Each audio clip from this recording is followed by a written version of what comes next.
달콤한 말씀, 행복한 하루, 4월 6일 말씀 묵상을 함께 나누도록 하겠습니다. 오늘 본문은 마태복음 27장 27절로 44절 말씀입니다. 이에 청독의 군병들이 예수를 데리고 관정 안으로 들어가서 온 군대를 그에게로 모으고 그의 옷을 벗기고 홍포를 입히며 가시관을 엮어 그 머리에 씌우고 갈대를 그 오른손에 들리고 그 앞에서 무릎을 꿇고 희롱하여 이르되 유대인의 왕이여 평안할지어다. 그에게 침뱉고 갈대를 빼앗아 그의 머리를 치더라. 희롱을 당한 후 홍포를 벗기고 도로 그의 옷을 입혀 십자가에 못 박으려고 끌고 나가니라. 나가다가 시몬이란 구레네 사람을 만나매 그에게 예수의 십자가를 억지로 지어가게 하였더라. 골고다 즉 해골의 곳이라는 곳에 이르러 쓸개 탄 포도주를 예수께 주어 마시게 하려 하였더니 예수께서 맛보시고 마시고자 하지 아니하시더라. 그들이 예수를 십자가에 못 박은 후에 그 옷을 제비 뽑아 나누고 거기 앉아 지키더라.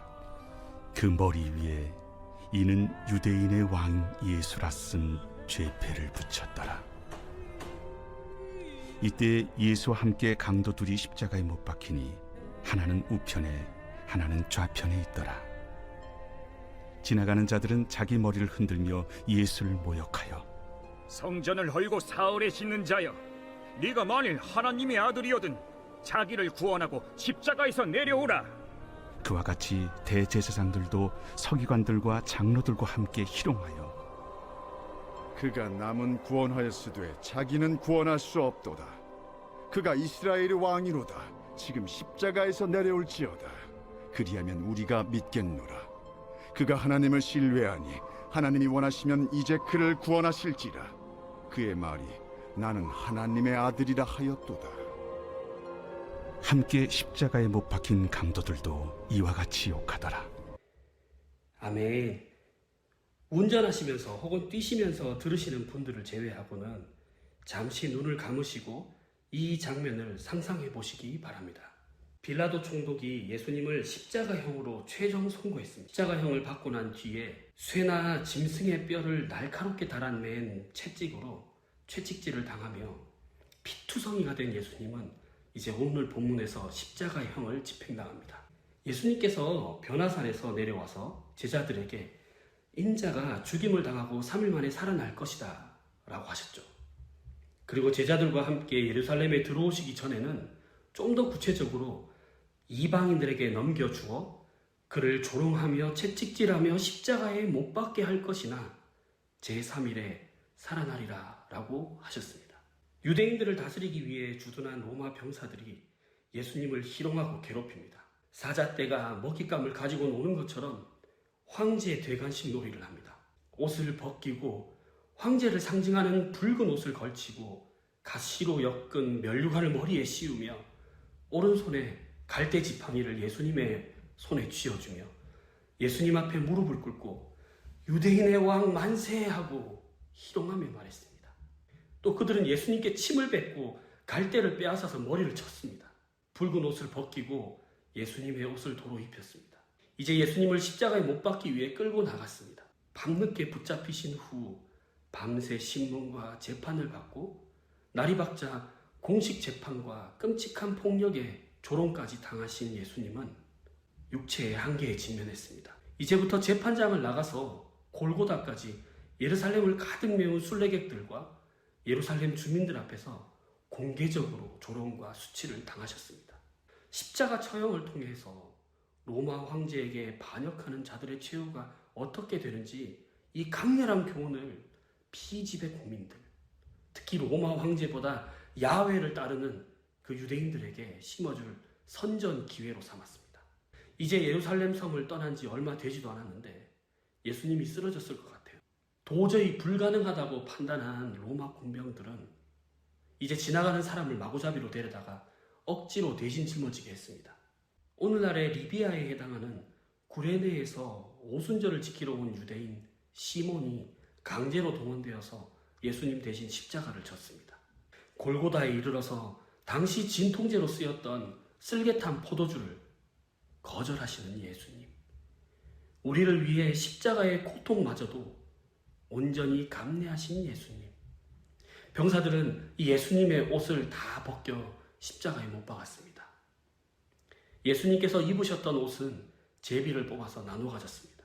가시 면류관을 쓰신 예수님의 머리 위에는 이 사람은 유대인의 왕 예수다 라는 죄패가 붙었습니다. 지나가는 사람들이 고개를 흔들며 성전을 허물고 3일 만에 짓겠다던 사람아, 네가 하나님의 아들이라면 너나 구해내봐. 십자가에서 내려와봐 라며 예수님을 모욕하며 말합니다. 이 사람 곁에선 대제사장들, 율법학자들, 장로들도 함께 조롱하며 말합니다. 그가 남은 구원했지만 자기는 구원할 수 없나 보네. 그가 이스라엘의 왕이시니 지금 십자가에서 내려오시지. 그렇게 된다면 우리가 믿을 텐데. 그가 하나님을 의지하였으니 하나님이 원하시면 이제 그를 구원하시지. 그가 말하기를 나는 하나님의 아들이다 라고 했다면서 함께 십자가형을 당하여서 예수님의 오른편 왼편에 달렸던 강도들도 이들의 이야기를 듣고 마찬가지로 욕했습니다. 사랑하는 강소 공동체 여러분, 오늘 말씀을 아무리 살펴보아도 등장하는 모든 인물들이 예수님을 조롱합니다. 우리는 이 십자가형을 집행하는 동안 어디에 있었겠습니까? 황제 대관식 놀이를 했던 로마 병사입니까? 절기가 되어 예루살렘 성전으로 순례의 길을 왔던 구레네에서 온 유대인입니까? 십자가 아래에서 하나님의 아들이라며 그럼 너부터 구원해봐 라며 지나가는 이름 없는 사람이었습니까? 사내들인 공회원이며 예수를 십자가에 못 박으라 한 주범인 종교 지도자였습니까? 이들이 조롱하며 했던 말은 모두 예수님은 유대인의 왕이며 하나님의 아들이다입니다. 아니면 본인들도 죄를 지어 십자가형을 당했지만 예수님의 마지막 순간에 함께 오른편 왼편에 달려서 예수님을 욕했던 강도입니까? 이 조롱은 이제 예수님의 부활을 통해서 진리로 증명될 것입니다. 예수님의 십자가형은 죄인 한 사람의 죽음이 아니라 죄인을 위한 죽음이었습니다. 강한 사람이든 약한 사람이든 높은 사람이든 낮은 사람이든 유대인이든 이방인이든 형을 집행하는 군인이든 형을 집행받은 강도이든 이 십자가에 달린 예수님, 부활하셔서 만주의 주, 만왕의 왕이 되신 예수님을 주와 그리스도로 받아들인 사람은 죄사함을 받고 구원을 얻을 것입니다. 우리 이렇게 선포합시다. 주가 받으셨던 수치와 조롱은 모두 우리를 위한 것입니다.